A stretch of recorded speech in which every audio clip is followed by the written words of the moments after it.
Bonsoir à toutes et à tous. Nous attendons vos questions, SMS, Internet et réseaux sociaux pour alimenter notre discussion. C'est une impensable descente aux enfers. Le président rejeté par l'opinion, exsangue après le livre de son ex-compagne, un nouveau gouvernement qui encaisse la démission d'un secrétaire d'État pour fraude fiscale. Face à la pression, François Hollande a dû s'exprimer à l'issue de la réunion de l'OTAN en Grande-Bretagne, histoire de montrer qu'il fait face et que son mandat continue. Hollande, j'agirai jusqu'au bout, c'est le titre de cette émission.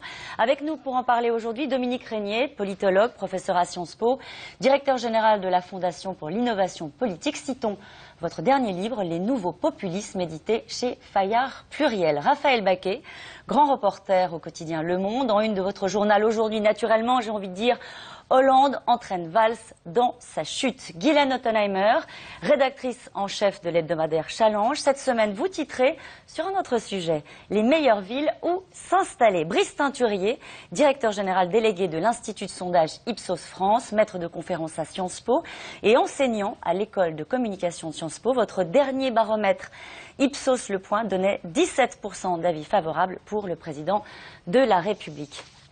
Il a donc parlé, François Hollande, sous la pression. Il est à une réunion de l'OTAN. Habituellement, on n'aborde pas les problèmes domestiques, comme on dit, mais il a parlé et la ligne est très claire. Il tient la barre, il ne bouge pas. Il est décidé à agir jusqu'au bout. Ça vous surprend ou pas, cette posture ? Non, parce qu'il n'y a pas d'autre posture possible. C'est, si vous voulez... On aura l'occasion d'y revenir, mais si nous étions dans un système parlementaire avec un Premier ministre qui serait François Hollande, la situation serait peut-être différente en mal, mais aussi en bien. Peut-être qu'on aura l'occasion d'y revenir. Là, on est dans un système où il a une garantie institutionnelle et en même temps une obligation institutionnelle. C'est un devoir. Il ne peut pas... ne pas tout plaquer comme ça lors d'une conférence de presse ni faire autre chose que continuer, et en même temps... Ces histoires qui surgissent comme ça et qui mêlent public, privé, vie personnelle et vie politique, qui nous font entrer un peu plus dans un âge très particulier de la démocratie, qui complique beaucoup à peu près tous les registres de l'action politique, eh bien, ne peuvent pas prendre le dessus. Enfin, il est le chef de l'État, nous sommes en crise intérieure, en crise à l'extérieur. L'Ukraine, le monde, faut-il le rappeler, chacun le sait. Il ne peut pas montrer qu'il n'est pas touché par ce qui lui arrive, impossible, on ne le croirait pas, et il ne peut pas non plus montrer qu'il est déstabilisé, parce que ce serait un signe très préoccupant. Donc Raphaël Baquet, il a choisi au final la bonne réponse, la bonne posture dans cette situation de crise ? C'est-à-dire que ce qu'il dit, j'agirai jusqu'au bout, est à la fois vrai et faux. Il est protégé par les institutions de la Ve République qui lui permettent effectivement de rester malgré la crise, malgré son extraordinaire impopularité, malgré l'irrespect qui se manifeste partout pour la fonction du président de la République. Et en même temps, lorsqu'il dit « j'agirai jusqu'au bout oui. », j'ai un gros doute, car il est dans une telle fragilité politique qu'il me paraît difficile pour lui d'agir, pour lui et pour Manuel Valls d'ailleurs, pour l'exécutif d'une certaine façon. Comment vont-ils pouvoir poursuivre les réformes, les engager d'ailleurs, tout bonnement, hein, alors qu'il y a une majorité si fragile et une défiance si importante aujourd'hui de l'opinion. C'est cela la difficulté, et on est dans une situation où il est tout à fait possible qu'il reste institutionnellement à la tête de l'État et qu'en même temps, d'une certaine façon, le pouvoir soit paralysé. Est-ce que vous pensez qu'en disant cela, c'est aussi une façon de se convaincre lui-même qu'il n'est pas dans une situation de fragilité institutionnelle? Non, il lorsque dit vous le quelque regardez... chose de vrai aux Français, c'est-à-dire je ne vais pas démissionner. Hein, c'est ça, au fond. Alors même que, on l'entend, Marine Le Pen le presse de remettre son mandat en jeu. Donc il dit non, je suis là. Donc il répond à cette pression permanente. Mais en même temps, après, la réalité de son action politique va être très difficile à mener. Brice Teinturier, est-ce que ça peut faire baisser la pression, cette intervention? Est-ce que ça peut changer les choses, cette intervention du président de la République? Non, je ne crois pas. Moi, ce qui me frappe, c'est qu'il ait véritablement senti l'obligation pour lui, ce qui est totalement inédit, de répondre, alors qu'on est dans le cadre de l'OTAN et à l'étranger, de répondre à des questions donc, sur son avenir politique, et puis de répondre également à quelque chose qui concerne ce livre et donc les affaires privées. Il nous avait toujours dit les affaires privées se traitent en privé. Donc ça montre à quel point il a intériorisé d'une certaine façon sa faiblesse et puis l'urgence de la situation. C'est-à-dire qu'il a été véritablement obligé de répondre à ces questions qui ne sont pas le cadre institutionnel normal. Alors après, c'est effectivement un président qui est tellement affaibli que je ne pense pas que cela puisse transformer quoi que ce soit. Simplement, on aura noté qu'il a répondu. Voilà, il a répondu. Mais ça ne change pas fondamentalement sa donne. Vous avez raison d'insister sur ce point parce que y a vraiment une règle qui consiste à dire qu'on ne parle jamais des problèmes de la France lorsqu'on est à l'étranger, a fortiori dans une situation de crise internationale. Vous avez raison de le noter. Guylaine Ottenheimer. Ce qui est étonnant, c'est que, en fait, depuis son élection, il a petit à petit ramené le cap de son action vers la social-démocratie. C'était inscrit déjà dans ses promesses de ses engagements de campagne, notamment je vais aider l'entreprise, c'était l'engagement numéro 3. Mais on entendait les 75%, j'aime pas les riches, donc il y avait les deux discours. Petit à petit, il est en train de revenir dans la voie de la raison et de faire même en termes d'efforts budgétaires ou d'affichage d'efforts, en tout cas de discours, il est en train de revenir sur une voie beaucoup plus raisonnable. Et malheureusement, chaque fois qu'il fait un pas supplémentaire vers cette voie de la bonne gestion, il se prend un paquet d'eau sur la figure. C'est absolument épouvantable. Et s'il fait ce rappel aux institutions, c'est parce que, souvenez-vous, un des premiers à avoir parlé de crise de régime, c'est Jacques Attali. Il avait déjà écrit tout le scénario de les frondeurs ne voteront pas, alors il faudra qu'il y ait une dissolution, la droite gagnera et elle refusera de gouverner avec François Hollande. Moi, je ne crois absolument pas que les frondeurs vont voter contre. Vous savez, il y a une différence entre voter contre et s'abstenir. Pour le moment, en s'abstenant, ils ne font pas tomber le gouvernement. Et voter contre avec la droite, on n'y est pas. Il a un peu de temps. Le problème, c'est la course avant qu'il y ait le moindre résultat. Parce que ce qui a fait chuter dans les sondages, c'est les chiffres du chômage. C'est les Français se disent, non mais ça va de mal en pis. Je vous pose la même question, Guylaine Ottenheimer. Est-ce que vous pensez que ça fait quand même un peu ce soir baisser la pression politique sur les épaules du président de la République? C'est quelques mots. C'est pas que ça fait baisser, mais c'est qu'il ne pouvait pas attendre la conférence de presse du 18 pour répondre à cette question. Alors, la pression était trop forte, on l'a dit, en pleine conférence de l'OTAN au Royaume-Uni. François Hollande s'est donc exprimé sur la situation internationale, naturellement, mais aussi sur ses problèmes, on va dire, domestiques, interrogé par les journalistes. Il a donc évoqué la sortie du livre de Valérie Trierweiler. On l'écoute. Il y a d'abord la fonction présidentielle. Elle doit être respectée. Non pas pour préserver la personne qui a la charge de conduire la France comme chef de l'État. Parce que j'assume, pour ma part, toutes les responsabilités de cette mission. Non, respecter la fonction présidentielle, ce n'est pas protéger la personne. C'est préserver nos institutions, qui sont le socle de la République. Ça, c'est le premier principe. Et puis, il y en a un autre. C'est ce que je suis. Et pour ce qui me concerne, je n'accepterai jamais, je dis bien jamais, que puisse être mis en cause ce qui est l'engagement de toute ma vie. Je dis bien de toute ma vie, de tout ce qui a fondé ma vie politique, mes engagements, mes responsabilités, les mandats que j'ai exercés. Je ne vais pas laisser mettre en cause la conception de mon action au service des Français, et notamment de la relation humaine que j'ai avec les plus fragiles, les plus modestes, les plus humbles, les plus pauvres, parce que je suis à leur service et parce que c'est ma raison d'être, tout simplement ma raison d'être. Et quand on regarde cet extrait, je ne sais pas ce que vous en pensez, mais on se dit qu'elle a fait mal, cette phrase sur les 100 dents, Raphaël Baquet. Il est ému, le président de la République. On voit effectivement, il y a deux phases dans cette réponse. Il y a la première réponse institutionnelle, qui est un peu abstraite, à vrai dire, un peu hachée. Et puis il y a la réponse sur lui-même, et effectivement sur l'attaque la plus dure, la plus rude, peut-être la plus injuste de Valérie Trierweiler dans son livre, qui est il dit qu'il n'aime pas les riches, mais au fond il n'aime pas les pauvres, il les appelle les sans-dents. Et là, effectivement, il répond à cette attaque-là en disant non, il ne peut pas effectivement laissé s'infiltrer l'idée que, au fond, il est d'un cynisme absolu et qu'il a menti toute sa carrière et qu'il se moque des plus modestes. Et là-dessus, il a été obligé de répondre là-dessus. Et on voit que c'est le moment où il est le plus sincère, hein, d'une certaine façon, même physiquement, on le sent ému. Il a en tout cas écrit cette réponse. Il y a deux conseillers en communication, un deuxième qui est venu tout exprès dans cette réunion de l'OTAN pour préparer cette réponse. Il savait qu'on allait l'interroger sur le livre de Valérie Trierweiler et il voulait répondre là-dessus. Ça change quelque chose, Brice Teinturier? Le fait qu'il se justifie en disant que c'est le combat de sa vie, là c'est parole contre parole. Qu'est-ce qu'on retiendra? C'est quand même un point fondamental, parce que le cœur de son image, ce qui en faisait une attraction notamment au moment de la campagne présidentielle, c'était ça, c'était l'empathie qu'on lui prêtait, la relation qu'il avait, voilà, le j'aime les gens.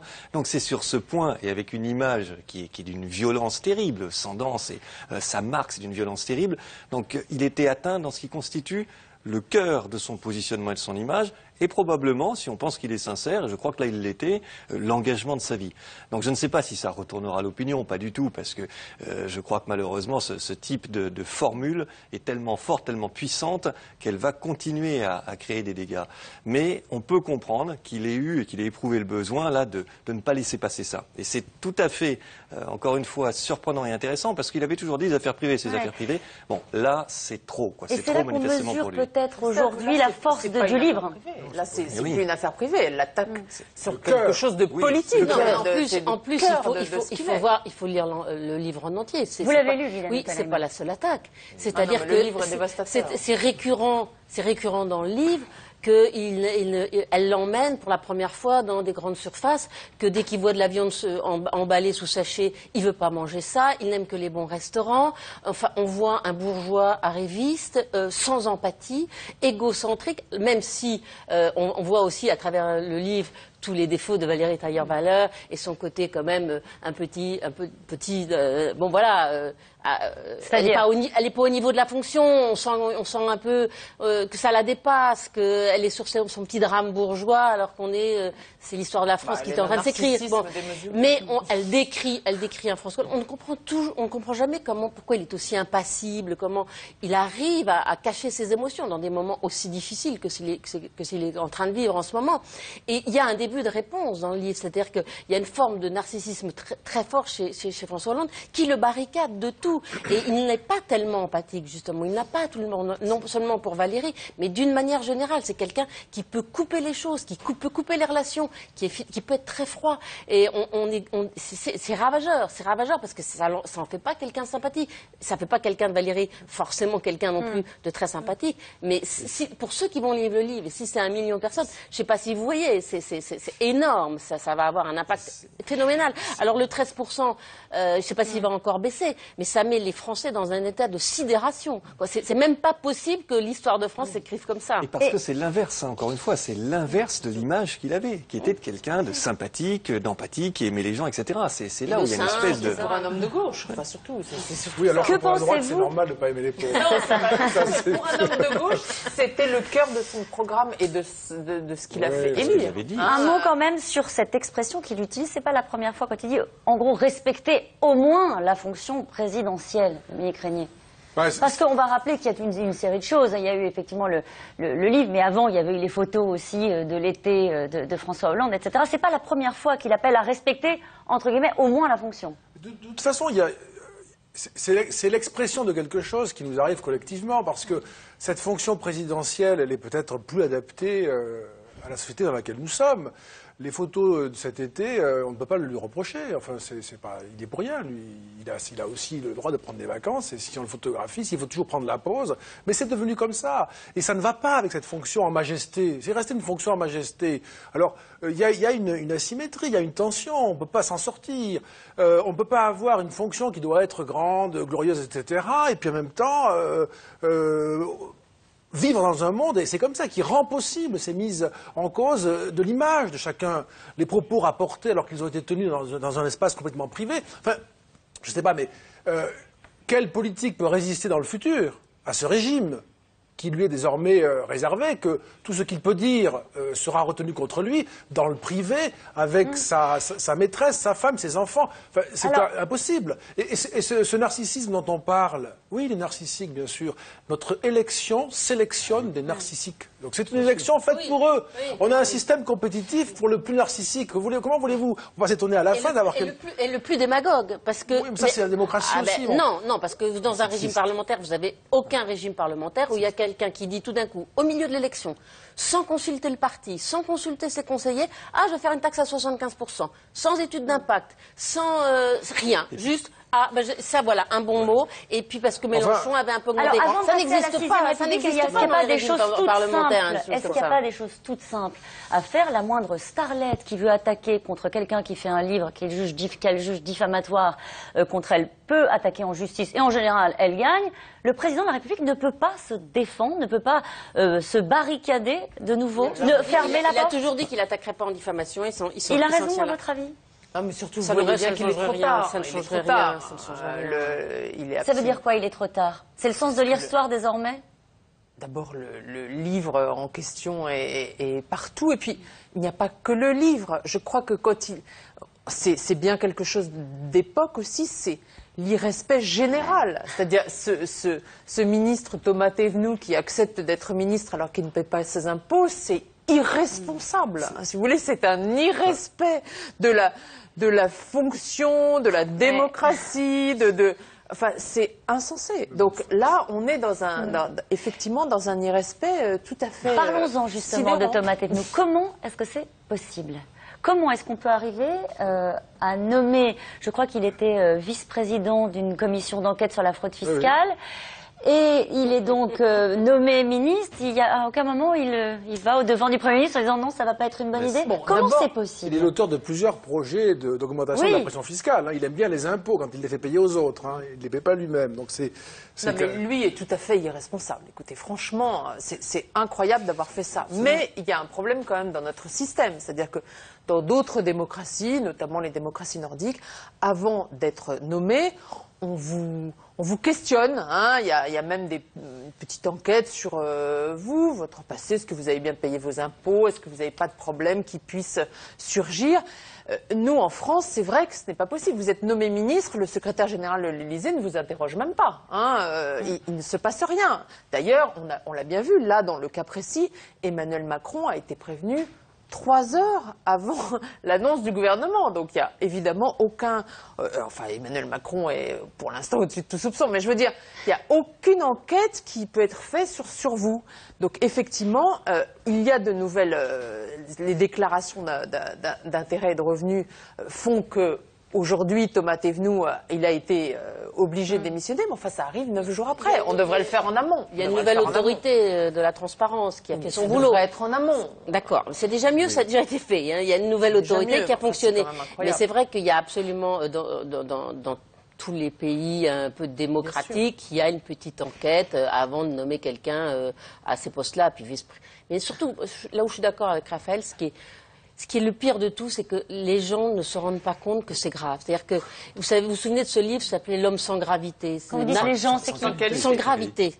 L'homme sans gravité. Musil, c'est sans qualité. Oui, mais là, il y a quelqu'un, un psychanalyste, qui a écrit un bouquin qui s'appelle L'homme sans gravité. C'est l'homme moderne qui n'a pas de gravité, justement. Il faut jouir immédiatement. On est narcissique. On prend les choses quand elles viennent. Et puis elles sont jetables. Et puis on fait autre chose. Et c'est vrai que pour moi, le problème, c'est pas l'homme sans qualité. C'est l'homme sans gravité, c'est-à-dire qu'il n'y a pas de construction profonde dans la psychologie de ces gens. Et les galères s'ajoutent les unes aux autres. Hier soir, en fin d'après-midi, le sondage épouvantable, François Hollande, 13% de cote de confiance.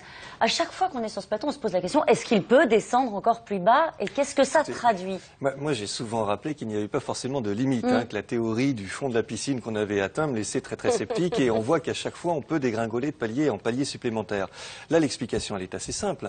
Il était déjà très bas avant le remaniement gouvernemental. Le remaniement gouvernemental ne lui fait rien gagner à droite et lui fait perdre à gauche. Donc il perd à nouveau. Chez nous, c'était Il était déjà à 17 chez nos confrères avant donc le remaniement. Chez nos confrères de Sofres, il perd manifestement et c'est ça. Donc c'est assez logique et on ne peut pas dire qu'il y a une limite. Il faut être très clair là-dessus. Maintenant, sur les autres dimensions et sur l'homme sans gravité, juste ça, il y en a un autre qui avait écrit il y a longtemps sur la même thématique, il s'appelle Montesquieu, et il avait parlé de l'importance des mœurs. Et c'est ça que nous voyons. C'est quand il y a une déliquescence quand même des mœurs, ou quand on s'autorise tout, de tout raconter, ou effectivement de prendre des photos en n'importe quel lieu, ou d'écouter des conversations, eh bien le pouvoir politique ne peut pas rester dans la forme institutionnelle dans laquelle il était jusqu'à maintenant. Et je crois que c'est ce moment que nous vivons, la tension extrême entre les mœurs et les structures politiques telles qu'elles ont été conçues. C'est une forme de décadence, de civilisation que vous nous dépeignez là. Décadence, c'est encore autre chose. Non, je pense qu'il y a quelque chose au niveau, c'est l'importance des mœurs. On ne peut pas ignorer cette question. Montesquieu, très bien. Il y a la question des mœurs. Eh bien, les mœurs évoluent, voilà, on va dire comme ça. Non, il faut juste dire un mot sur l'impopularité du chef de l'État, parce que c'est quelque chose dont on parle de plus en plus, et pas simplement avec François Hollande, on en parlait beaucoup aussi avant. Il faut quand même rappeler à celles et ceux qui nous écoutent que le fait d'être impopulaire ne pose aucun problème constitutionnel. On peut tout à fait gouverner en étant impopulaire. On ne peut pas gouverner si on n'est pas élu, si on n'est pas légitime. Il est élu, il est légitime jusqu'en 2017. Et le fait qu'il soit impopulaire n'a rien à voir avec la Constitution. Ce sont des considérations d'analyse politique. Ça peut être prédictif d'un futur résultat, peut-être, mais ça n'est pas une contrainte.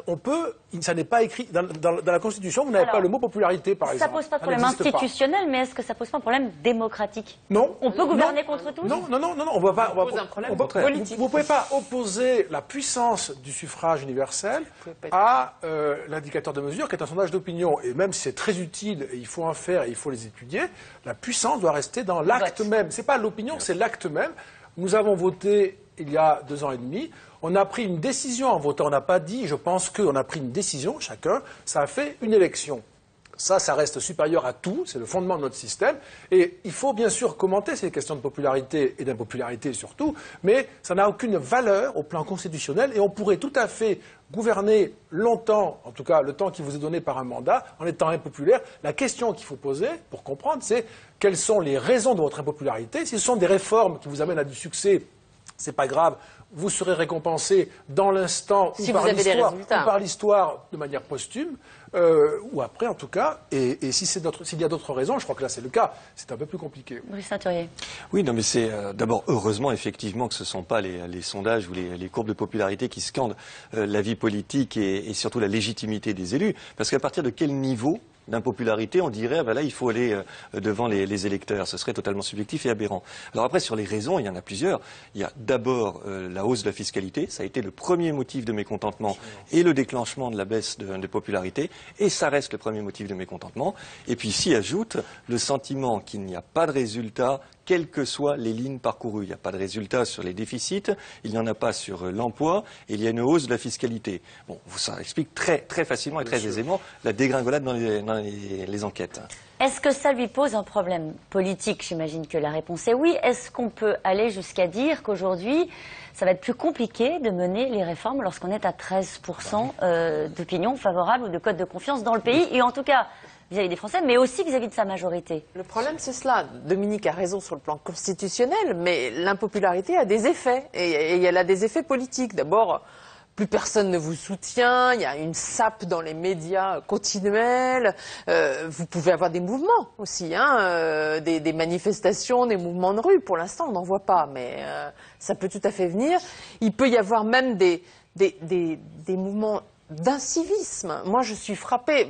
C'est vrai que l'histoire de Thomas Thévenoud qui ne payait pas ses impôts, on n'a pas encore vu, mais il peut y avoir des mouvements là-dessus, de citoyens qui disent, moi non plus.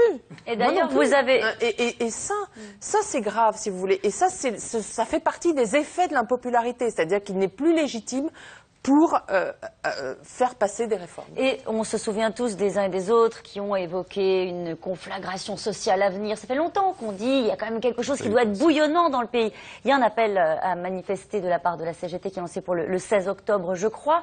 Est-ce que vous sentez quelque chose d'éruptif? Alors je ne demande pas de jouer les prévisionnistes, les oracles, mais est-ce que là, cette crise politique peut devenir une crise sociale? Comment est-ce que vous sentez les choses, Guylaine Ottenheimer? Personne n'en sait rien, c'est la grande question qui se pose suppose aujourd'hui, quand vous rencontrez les hommes politiques, comment ça va se passer. La situation est tellement fragile, tellement tendue, qu'effectivement, une déflagration dans une banlieue, dans une manifestation, une usine qui ferme, on ne sait pas, une gaffe, un policier qui fait une bourde, tout peut conduire à tout un phénomène de révolte, etc.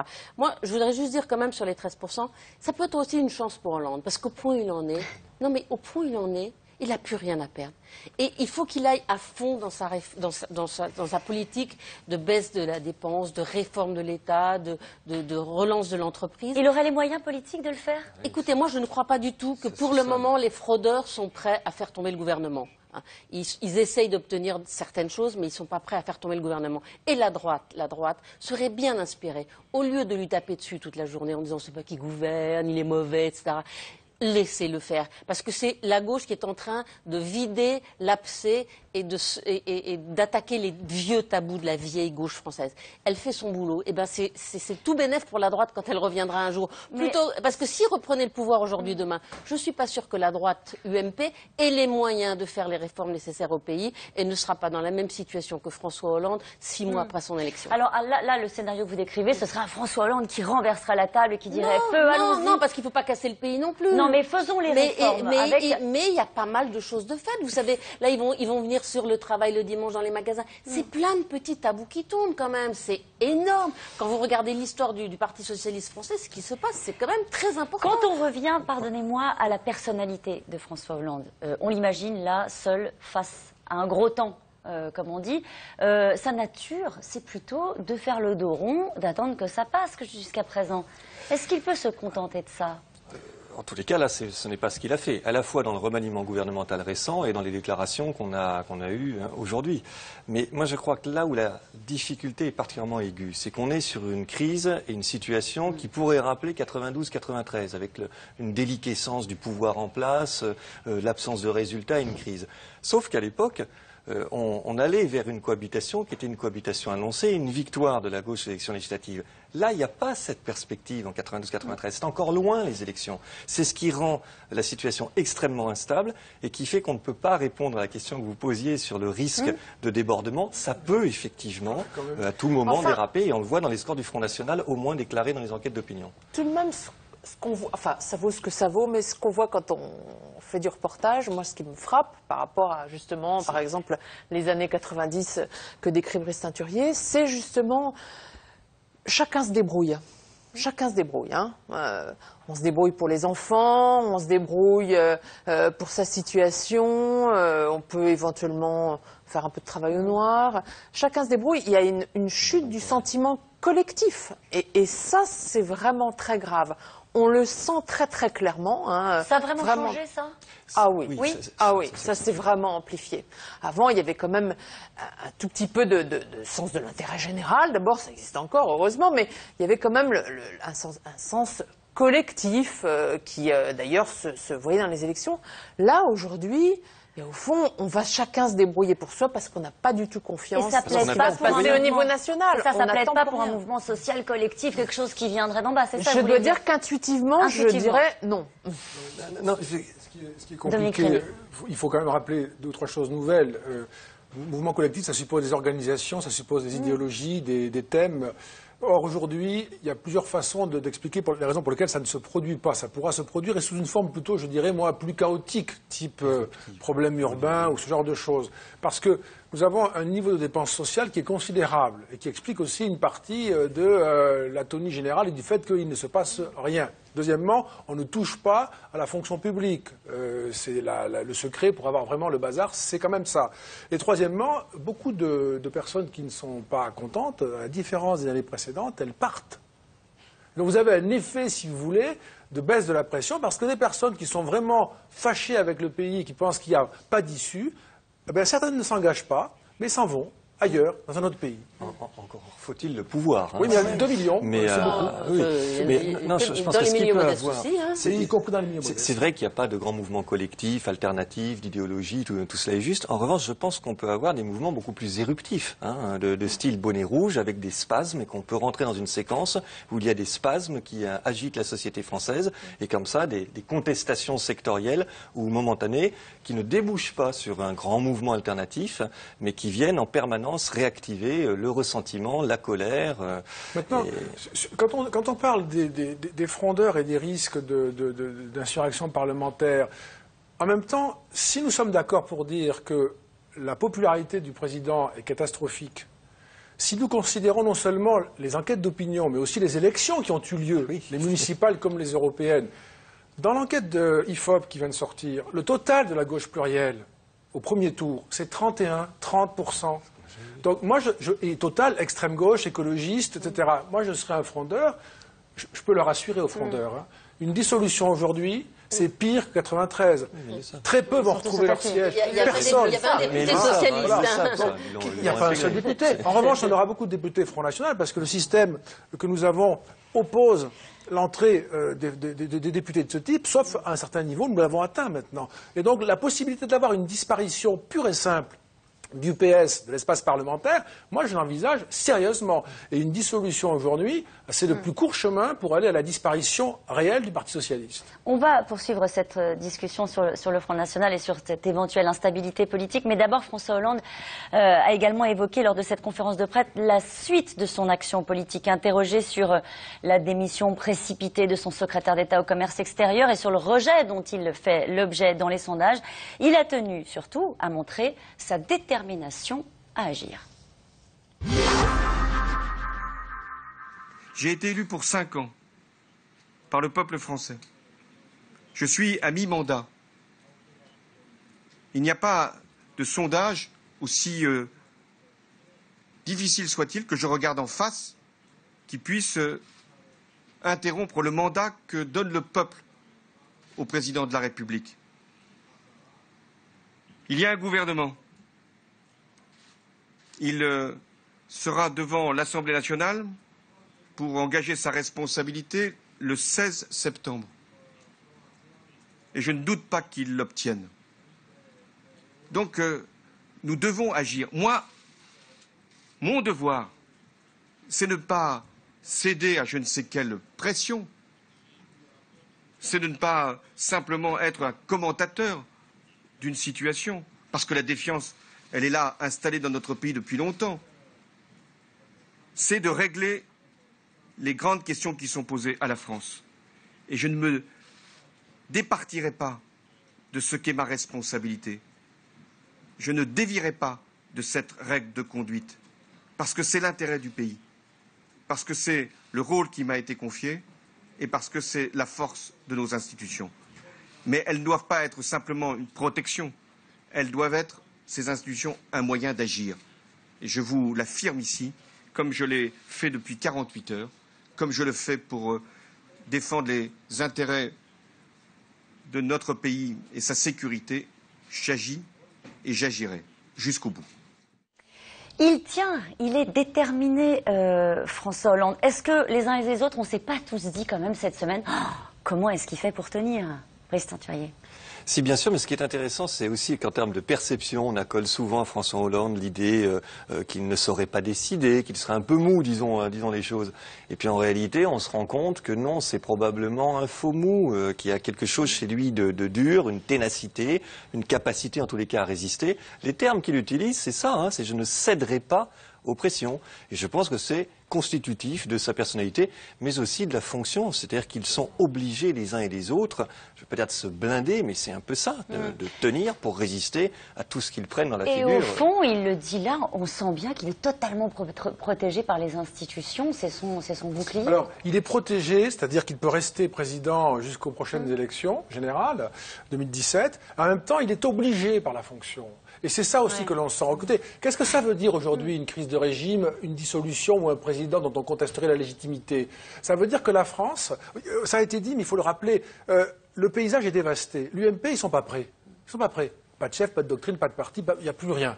L'UDI, on verra, on ne sait pas. La gauche, on le voit, il n'y a rien. Donc une dissolution, le Front National est à l'affût, en effet, il n'y a rien. Une dissolution, ça veut dire quoi? Personne ne peut gouverner aujourd'hui de manière correcte. On ne sait pas qui le ferait, comment, quel programme et par quel moyen. Nous sommes les Français, nous sommes en Europe, dans la zone euro. Une crise de régime en France, c'est la crise de l'euro. La crise de l'euro, moi je serais à la place de Hollande, j'aurais très très peur que mon nom soit associé à une crise historique d'une ampleur mais considérable, ou parce qu'il y a une crise de régime en France, quelle que soit l'issue, dissolution, droite qui n'est pas prête, Front National qui est à l'avant-scène, que vont dire les Européens, les prêteurs? Ça y est, c'est fini, on ne peut pas s'en sortir. Donc là, vous avez une crise historique. Là, je parle de crise dont les livres d'histoire. Vous avez raison, parce que c'est au-delà des états d'âme qu'on pourrait imaginer les uns les autres. Et quand vous êtes président, c'est ça que vous avez président. J'en suis sûr, moi. Il pense à ça. Il se dit, il doit penser au reste, bien sûr. Mais là, vous n'avez pas le choix. Il faut qu'il tienne bon. Parce que sinon, collectivement, le scénario peut être vraiment catastrophique. Je vous suggère cette question. N'est-il pas un peu facile de se cacher derrière la fonction présidentielle pour masquer ses propres défaillances? Ce qui est sûr, ce qui manque vraiment, je trouve, aujourd'hui à François Hollande pour faire les mutations dont la France a besoin et les mutations dont la gauche a besoin. Et je pense qu'il voit assez bien ce qu'il faut faire et que ce n'est pas du tout un mou, mais c'est un impavide. C'est-à-dire qu'il attend un peu le dernier moment pour voir si le problème n'est pas tombé avant d'avoir à le régler. Et il a cette patience d'attendre que les choses dégénèrent toutes seules. Mais je ne pense pas que ce soit totalement un mollusque. Hein. On n'arrive pas où on est. C'est sûr. Donc je ne sais plus quelle était la question. La question, c'est est-ce qu'il n'est pas un peu facile de se cacher derrière la fonction présidentielle pour masquer ses propres défaillances? Alors voilà, ce qui manque dans sa fonction, je crois qu'il n'arrive pas à prendre de hauteur pour expliquer ce qu'il fait. On entend parler en permanence d'entreprise, de compétitivité, de pacte de responsabilité. Mais les gens n'y comprennent rien. Qu'est-ce qui c'est la différence entre le CIC, le pacte de responsabilité, le pacte de solidarité? Mais demandez à un Français moyen, mais il ne comprend rien.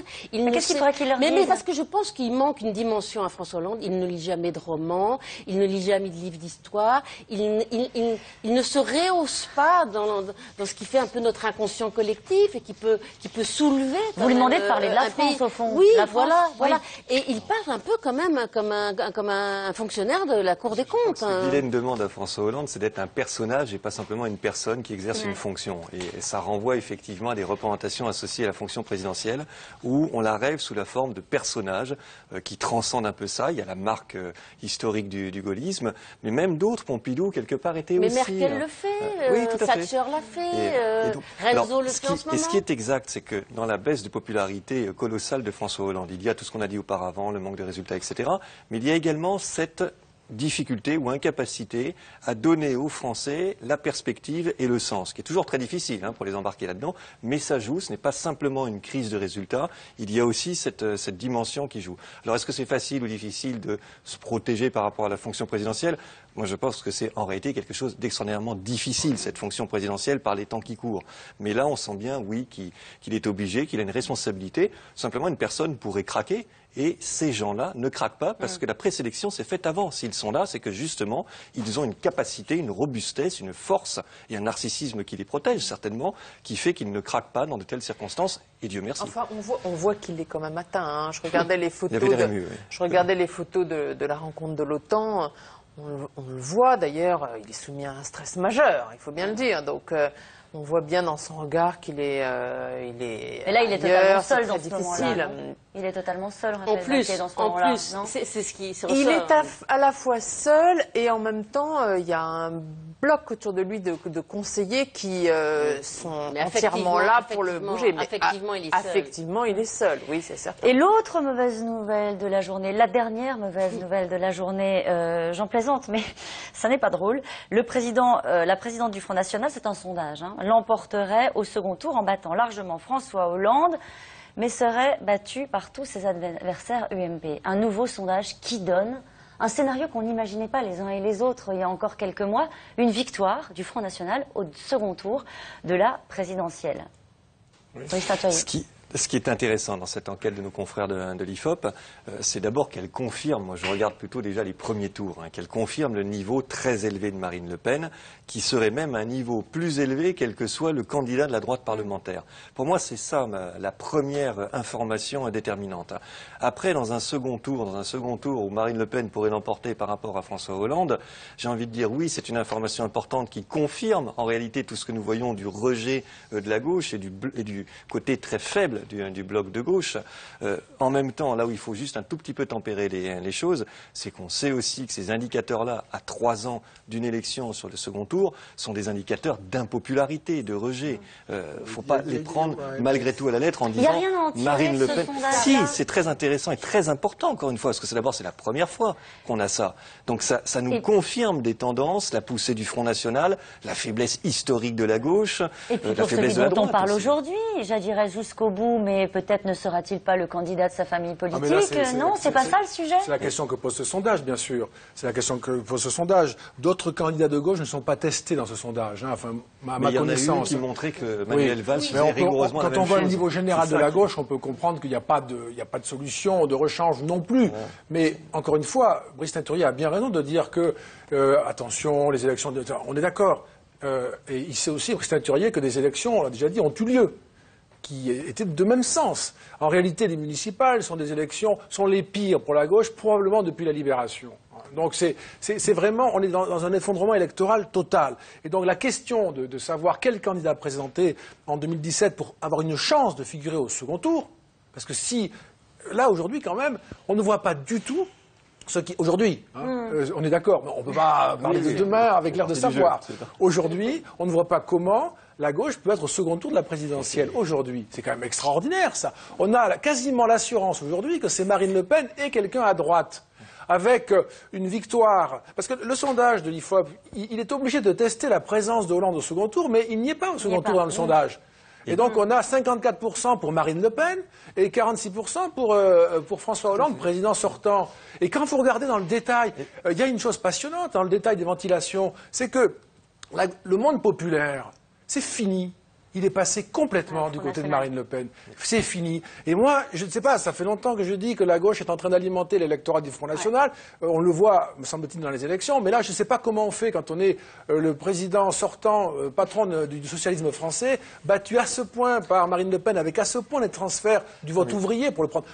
8% des ouvriers votent pour 19% pour François Hollande dans cette option et 56% pour Marine Le Pen. Donc c'est vraiment une espèce de... Voilà. C'est le point que je crois le plus intéressant, c'est de voir que Marine Le Pen, si elle monte à ce point, indépendamment du fait que la gauche est balayée, que le niveau du bloc de gauche est à un niveau historiquement bas qu'on n'a jamais vu, mais ça nous montre véritablement qu'il y a une tentation pour autre chose. Ni la droite, ni la gauche. C'est ça qu'il faut, je crois, retenir des scores déjà de premier tour. Après, au second tour, dire que Marine Le Pen pourrait être élue, attention, puisque justement, ce que l'enquête montre, c'est qu'il n'y aurait pas de second tour gauche, Front National. Et c'est dans cette hypothèse-là où le Front National... Bien sûr, c'est face à François Hollande. On n'en sait rien pour le moment.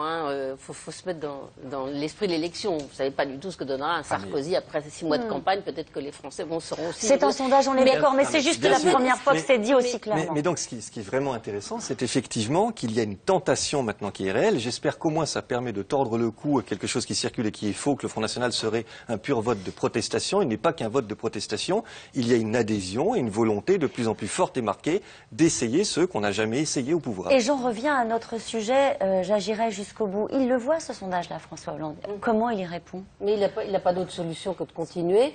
Et tout le monde, parce que je ne crois absolument pas que dans une situation aussi difficile, pour les raisons qui viennent d'être exposées, sur le fait que s'il y avait une dissolution, les députés, ils ont quand même, ils touchent des indemnités, ils cotisent pour une retraite. C'est quand même un poste confortable.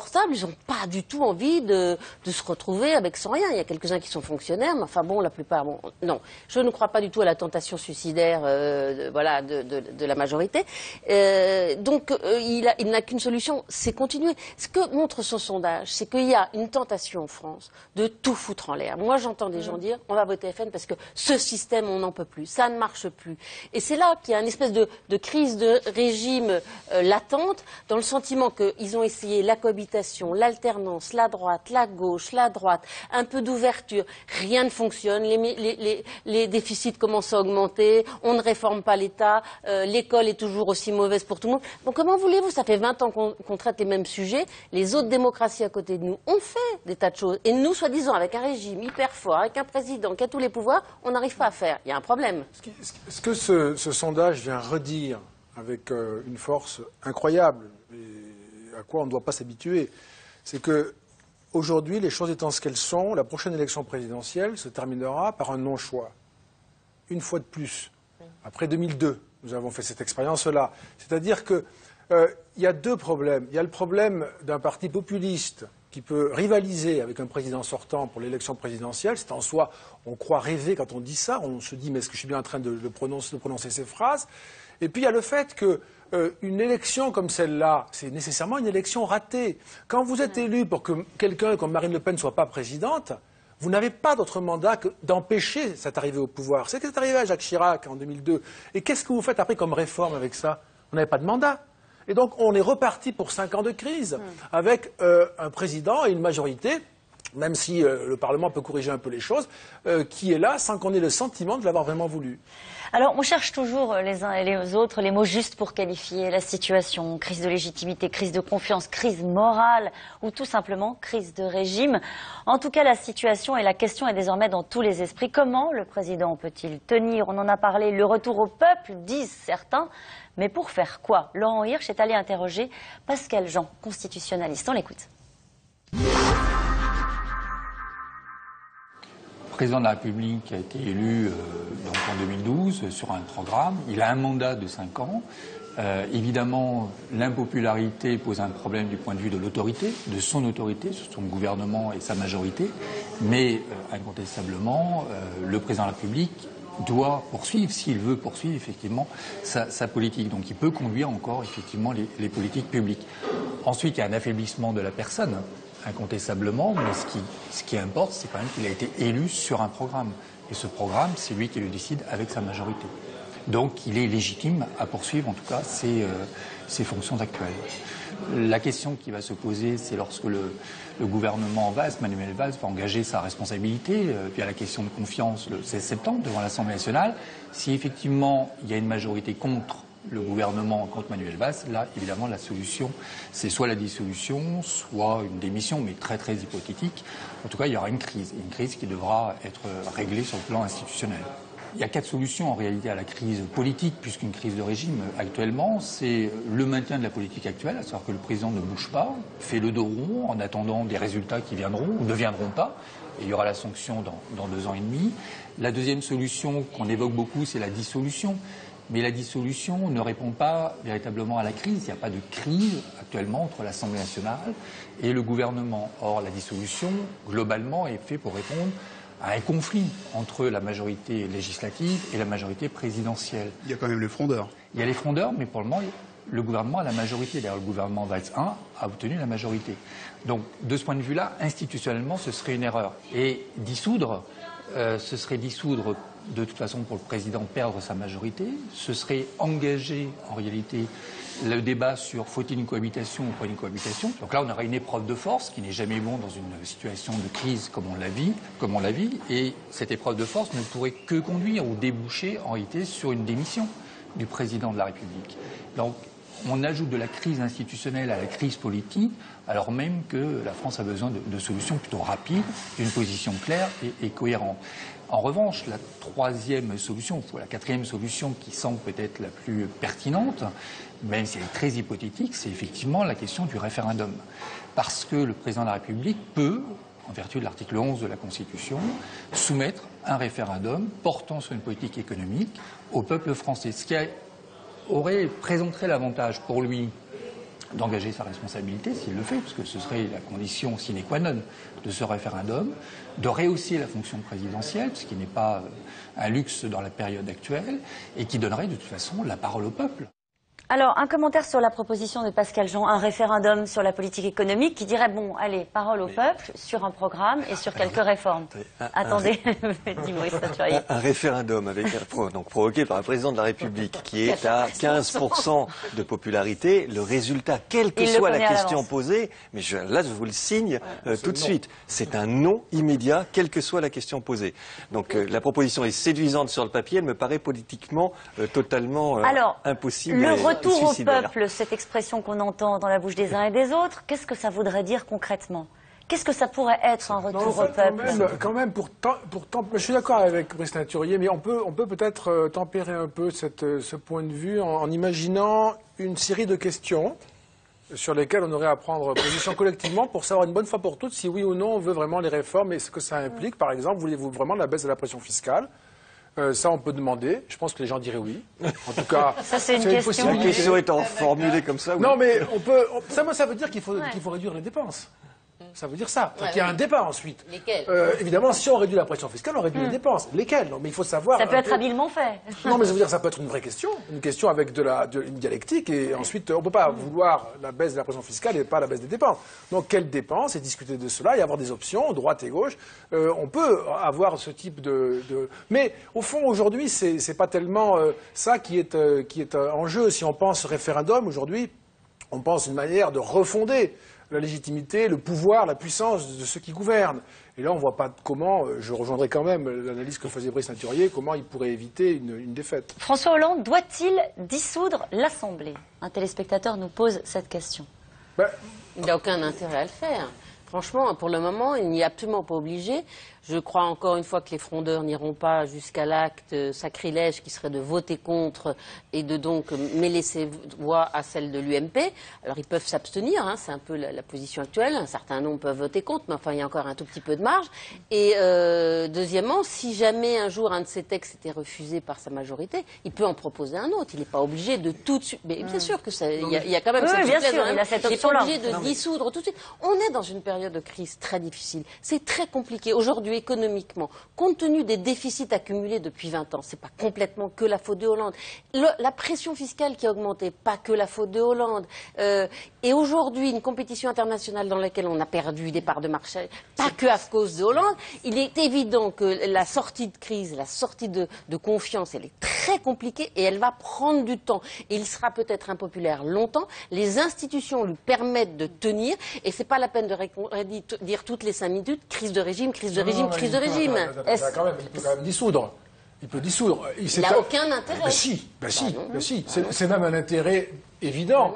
Alors, contestable, on peut discuter. Pour avoir une majorité élevée vers la cohabitation. Mais c'est évident. C'est ce qui vient à l'esprit. C'est une porte de sortie. C'est une idée, je dirais, complètement idiote, en quelque sorte.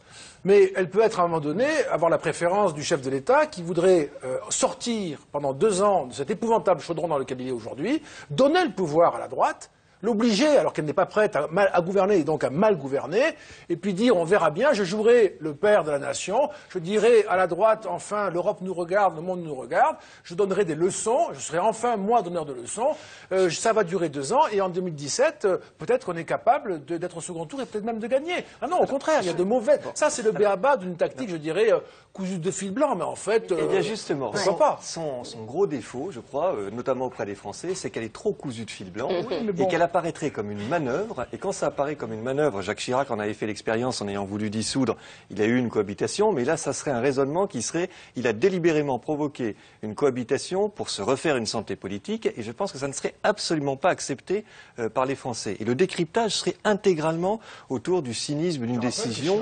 Réélu président après avoir perdu la discussion. Oui, bien sûr. Mais s'il le fait après, c'est pas une discussion pour avoir la gauche. Chacun votre tour. Exactement. Il pensait gagner, Jacques Chirac, en 97. Chacun votre tour, s'il vous plaît. Est-ce qu'on a un vote, pardonnez-moi, on a un vote, le 16 là, c'est dans quelques jours, un vote de confiance. Vous croyez à l'accident? On sent quand même, ça fait des mois que, j'allais dire qu'on se traîne. Pardon, l'expression n'est pas très jolie, mais des frondeurs qui viennent sur les plateaux de télé nous dire cette fois-ci je m'abstiens, cette fois-ci à un moment donné. Il y a une montée en pression qui se fait à gauche. Est-ce que vous croyez à l'accident de parcours? Moi, je suis globalement d'accord avec ce que disait Guylaine, c'est-à-dire que, a priori, le scénario le plus probable, ce n'est pas celui-là. Simplement, l'objectif des frondeurs, c'est de grossir en nombre pour pouvoir influencer, espère-t-il, Manuel Valls et François Hollande. Le fait qu'ils deviennent plus nombreux, ça, c'est un scénario qu'il ne faut pas écarter. Et puis, vous pouvez avoir, oui, malgré tout aussi, l'accident, où sans vouloir aller jusque-là, 14-18, ça a démarré comme ça. Vous avez des logiques individuelles qui conduisent à une situation que personne en réalité n'a voulu. Mais la situation, elle peut malgré tout arriver. Raphaël Baquet, est-ce qu'il y a des kamikazes au Parti Socialiste? Il y a quelques kamikazes, mais pour l'instant, autant qu'on puisse l'évaluer, pas suffisamment pour effectivement balayer le gouvernement. Hein. Donc, effectivement, c'est tellement suicidaire pour les députés socialistes. Les quelques kamikazes vous disent « je préfère mourir noblement pour mes valeurs que de mourir 2 ans plus tard déshonoré ». Donc voilà. Mais ils sont une poignée. Peut-être sont-ils responsables au point de se dire on ne va pas rentrer dans une crise de régime et on n'ira pas jusque-là. Remarquez qu'il y en a un dont on n'a pas parlé, c'est Manuel Valls. Il devait être un paratonnerre, il devait tirer vers le haut le président de la République. Dans ce sondage qui a tellement fait mal à François Hollande, où il est à 13%, pardon, Manuel Valls, lui, perd 14 points. Oui, mais je crois qu'il y a une erreur d'interprétation. Hein. C'est parce que Manuel Valls perd 14 points parce qu'il était plus haut et parce que l'enquête reprend un baromètre sur 2 mois. Dans notre enquête, par exemple, quand le président est à 17%, il perdait 1 ou 2 points et Manuel Valls perdait 8 points.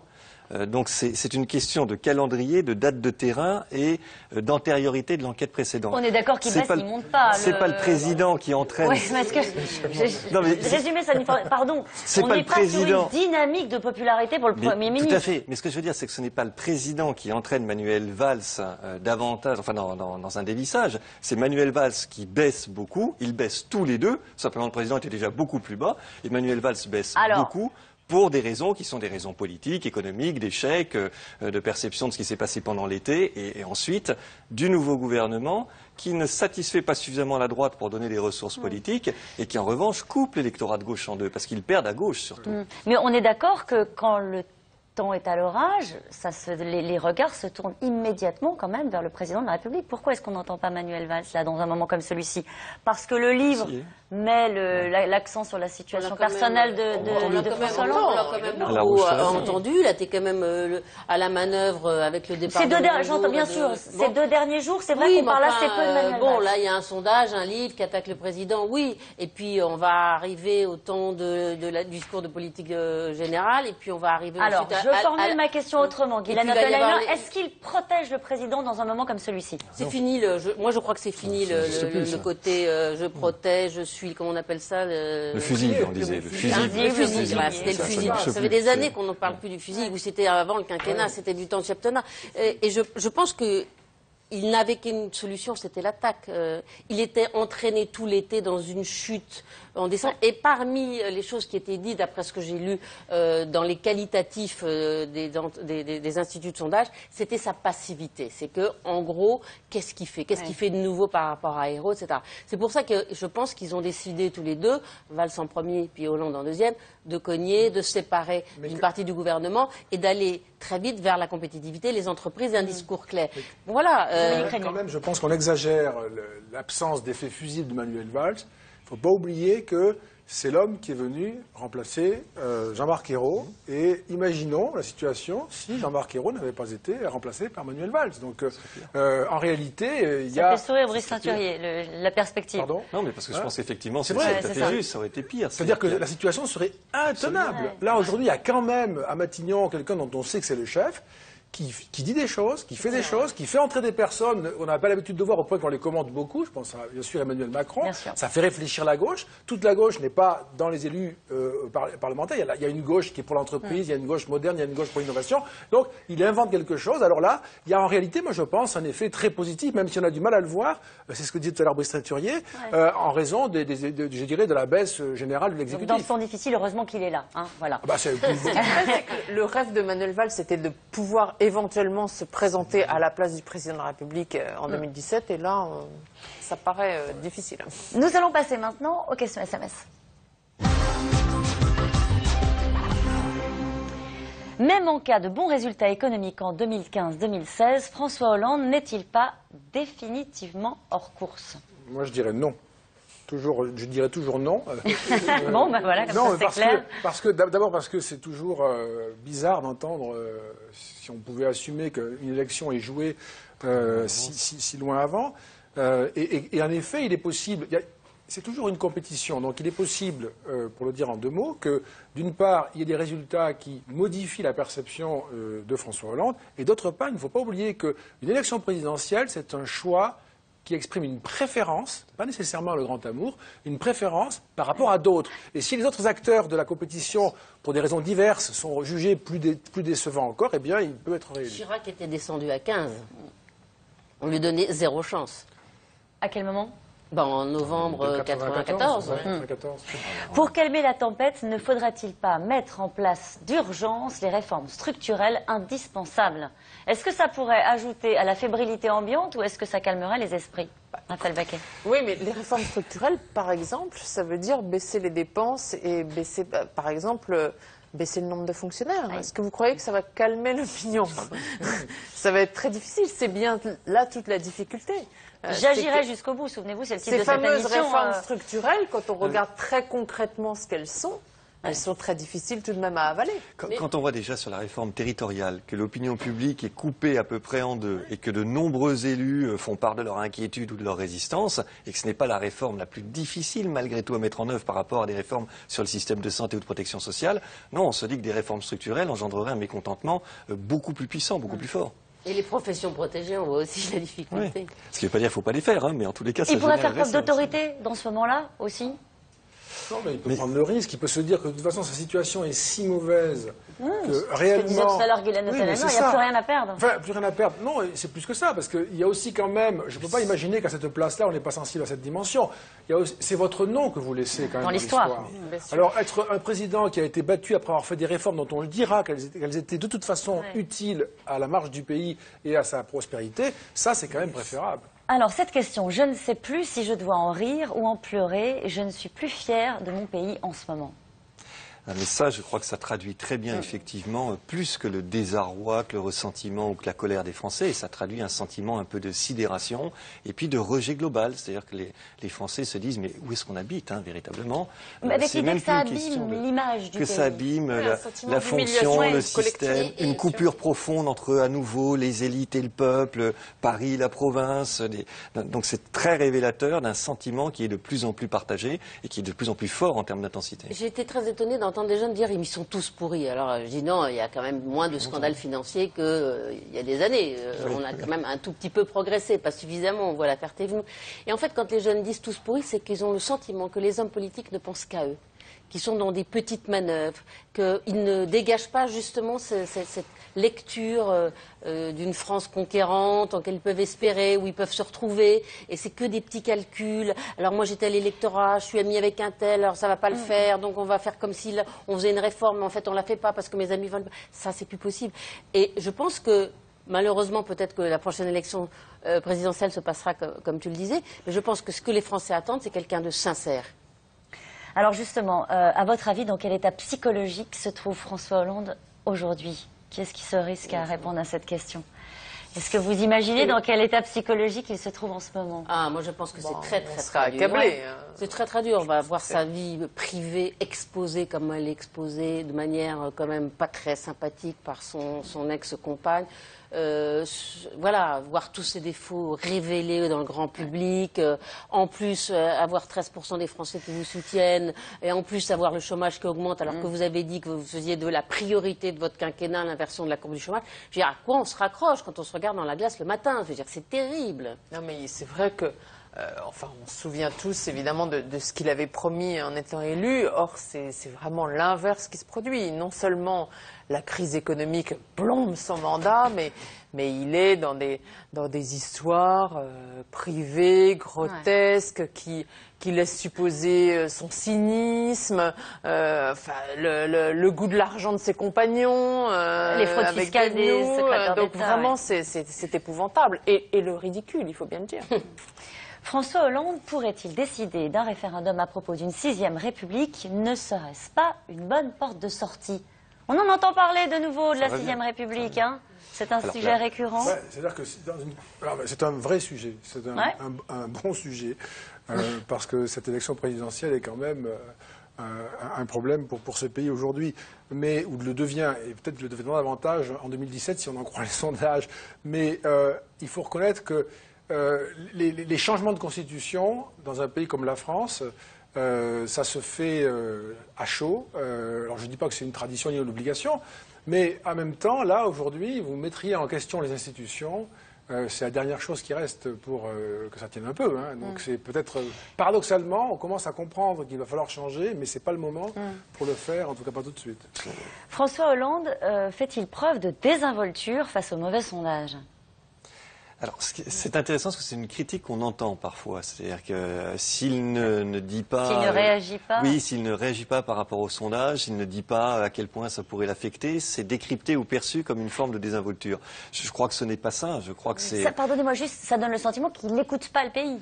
Ça peut donner le sentiment à des Français, effectivement, qu'ils n'écoutent pas le pays. De la même manière que quand il fait de l'humour, c'est quelque chose qui n'est pas perçu, pas compris, mal perçu en tous les cas et pas compris, compte tenu de la situation. Simplement, non, je crois que ce n'est pas du tout ça. Et dans l'extrait que vous avez passé tout à l'heure, il le redit. C'est-à-dire qu'il regarde les sondages, il les connaît, mais il dit simplement, ça ne me détourne pas de ma tâche, de mon mandat, de ce sur quoi j'ai été élu et de ce que je compte faire. Après, il sera jugé sur des élections, donc reconduit ou écarté. Le fond du problème ne réside-t-il pas dans l'excès et l'incohérence des promesses électorales de François Hollande pour se faire élire? On y revient, est-ce que le malentendu, il n'est pas là? Ben oui, tant qu'on n'aura pas je parlais tout à l'heure de la nécessité d'une sincérité. Les Français voudraient quelqu'un qui propose un programme crédible, auquel il croit, et qu'ensuite ça se décline de la manière dont ça a été proposé.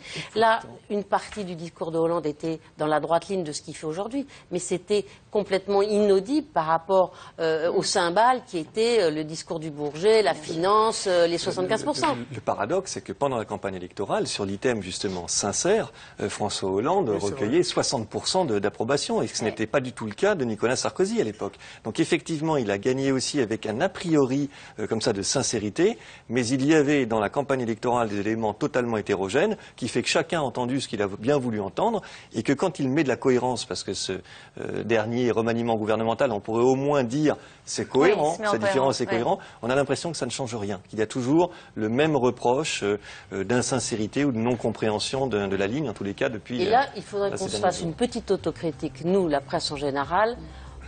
Bien que le fact-checking commence à se développer beaucoup dans les rédactions, il y a un certain nombre de propositions où on devrait, au lieu de dire « Ah, bravo, ça a empêché Mélenchon de progresser », on devrait être un peu plus, sérieux. Alors, Jean-Luc Mélenchon, justement, sera mon invité pour la rentrée de ces politiques dimanche à 18h sur France 5. Vous retrouverez lundi à 17h50 Yves Calvi pour C'est dans l'air. Je vous souhaite une très belle soirée sur France 5.